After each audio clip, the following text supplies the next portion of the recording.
Fala galera do canal do professor Thiago Lira, mais um vídeo para o concurso da Prefeitura de Nova Friburgo, Banca Consulplan.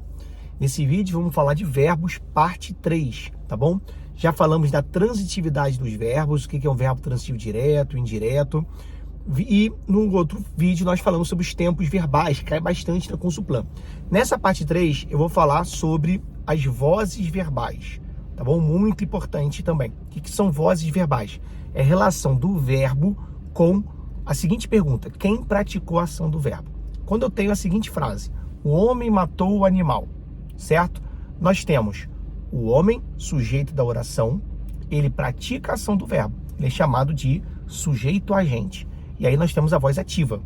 Quando eu falo o homem matou o animal, nós temos o verbo matar, que é um verbo transitivo direto. Nós já vimos isso. Porque quem mata, mata algo ou alguém. É um verbo que pede um complemento sem preposição. Verbo transitivo direto. Eu estou dizendo isso porque nessa questão de vozes, que você já viu agora o que é uma voz ativa, quando o sujeito faz ação, escreve aí no seu caderno, tá? É muito importante a gente ter a presença do objeto direto, tá? Então vamos voltar para a frase. O homem matou o animal. O homem sujeito matou um verbo que está no passado, lembra? Pretérito perfeito. Ele é um verbo transitivo direto. Quem mata, mata alguém ou algo, né?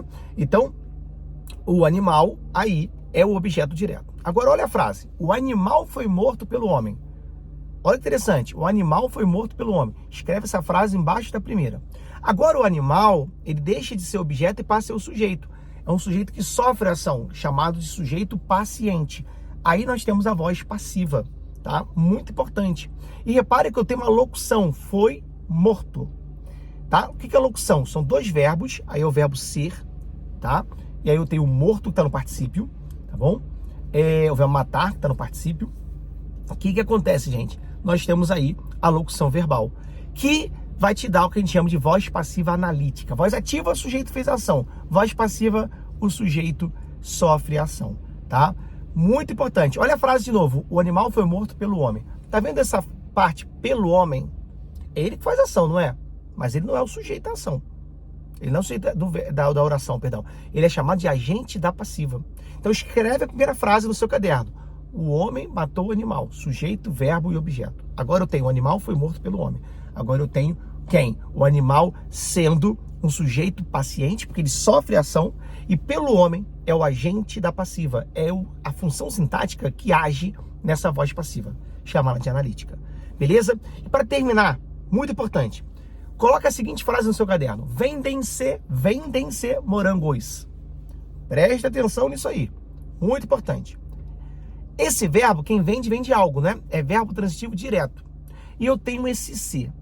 Esse se, SE, gente, é muito importante na Consulplan, tá? Ele é chamado de pronome apassivador. Essa frase vendem-se morangos é a mesma coisa de dizer morangos são vendidos. Só que esse se, ele vai sintetizar a passividade. Parece estranho, né? Mas é muito importante o seguinte: grava, vendem-se morangos. Eu tenho um verbo transitivo direto mais o se. Quando eu tenho um verbo transitivo direto mais o se, esse se é pronome apassivador. O nome é esse, pronome apassivador. E aí, galera, morangos é chamado de sujeito paciente.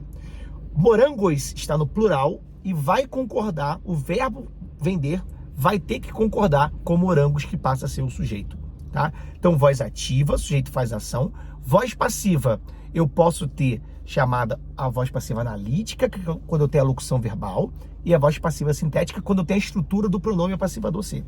Esse pronome apassivador ser, ele pode ser ligado a um verbo transitivo direto ou um verbo transitivo direto e indireto. Gente, para terminar, assista o vídeo mais de uma vez, tá bom? Porque é importante. Para terminar, olha a seguinte frase aí, tá? O homem se cortou ou se feriu com a faca. O homem é o sujeito que pratica e sofre. Pensa no espelho. Ele pratica e sofre. É chamado de voz reflexiva, porque ele faz ação e sofre ação, tá bom? É um outro tipo de voz aí, tá? Muito importante. E temos também, pessoal, chamada de voz recíproca. É quando tem vários agentes fazendo e vários agentes sofrendo, tá bom? Exemplo: os soldados mataram-se uns aos outros. Então, vários praticaram e vários sofreram. É uma ação de reciprocidade. Uns fazem e outros sofrem ao mesmo tempo, tá bom? Então, voz ativa, voz passiva, que pode ser analítica ou sintética, tá bom? Essa sintética é do pronome passiva do se, ligado ao verbo transitivo direto, ou ao verbo transitivo direto e indireto. Grava aí, vendem-se morangos, tá bom? E eu tenho a voz reflexiva, o homem se cortou, se feriu com a faca, o homem praticou e o homem sofreu. Muito importante, tá? Chamado de reflexiva, reflexo, vai e volta, bumerangue, tá? E nós temos a voz recíproca, que é quando tem várias pessoas fazendo, tá? E várias sofrendo, é uma ação de reciprocidade entre sujeitos, tá bom? Gente, muito importante, eu sei que o vídeo ficou um pouco longo, escreve, né? Escreva aí essas frasezinhas no caderno, porque a Consuplan adora vozes verbais. Então, gente, foram 3 vídeos de verbo, para você ver a importância. Repetindo, vídeo 1 de verbo, tá? O que é o verbo e a transitividade, importantíssima. Vídeo 2, os tempos, né?